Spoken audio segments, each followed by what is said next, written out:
කොහොමද යාළුවෝ හැමෝම අදත් පිළිගන්නවා මගේ YouTube channel එකට. අද මම ඔයාලට හඳුන්වලා දෙන්න යන්නේ මගේ අලුත්ම බෞද්ධ එකේ නැත්නම් Soldering Iron එක. මම මේක ගෙන්න ගත්තේ නම් AliExpress හරහා online. මේකේ විශේෂත්වයක් තියෙනවා. ඒ තමයි බෞද්ධ එකේ උෂ්ණත්වය පාලනය කරන්න digital display එකක් මෙහි තියෙනවා. අපි බලමු box එක ඇරලා.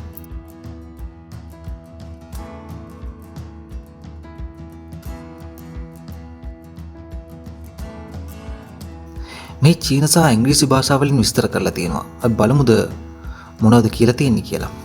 මේ අවම උෂ්ණත්වය සෙල්සියස් අංශක 100ක් වන අතර උපරිම උෂ්ණත්වය සෙල්සියස් අංශක 480ක් දක්වා වැඩි කරන්න පුළුවන්. ඒ වගේම power consumption එකයි.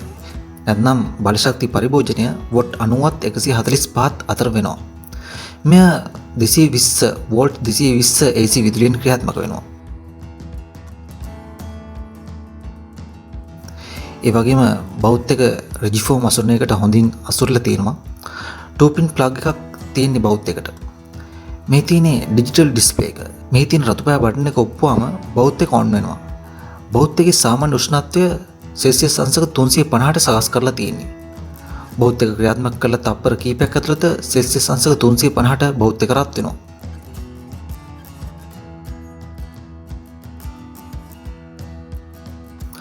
අපට අවශ්‍ය නම් මේ තියෙන නිල් පැහැ බටන් හරහා බෞද්ධික උෂ්ණත්වය අඩු හෝ වැඩි කරගන්න පුළුවන්. උෂ්ණත්වය වෙනස් කිරීමෙන් පසු තප්පර 3ක් ඩිස්ප්ලේ එක නිමමින් පත්තු වෙලා එම ලබා දුන් සෙල්සියස් අංශක ගානට අදාළ උෂ්ණත්වය වෙනස් කරගන්නවා. මෙම බෞද්ධිකයේ තියෙන තවත් විශේෂත්වයක් තමයි මේ තුඩු මාරු කරන්න පුළුවන්. මේ තියෙන්නේ බෞද්ධික සමග පැමිණි අතිරේක තුඩු සෙට් එක. මේ විවිධ හැඩයන්ගෙන් යුතු තුඩු කිහිපයක් තිබෙනවා.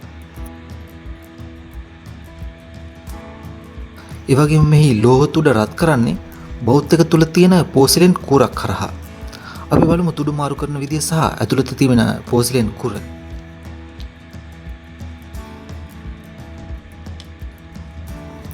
මේ තියෙන පෝසිලෙන් කුර.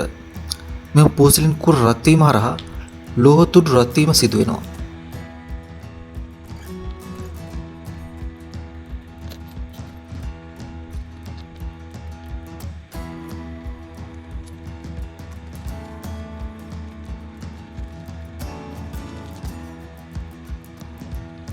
ඉතින් අපි බලමු ඊයම් කම්බි ටිකක් අරගෙන රත් කරලා.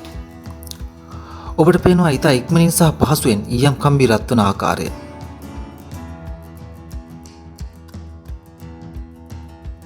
මම හිතනවා මෙවැනි බෞද්ධයක් භාවිතා කළොත් ඔබේ ඉලෙක්ට්‍රොනික ව්‍යාපෘති වඩා පහසුවෙන් කරගන්න පුළුවන් වෙයි කියලා.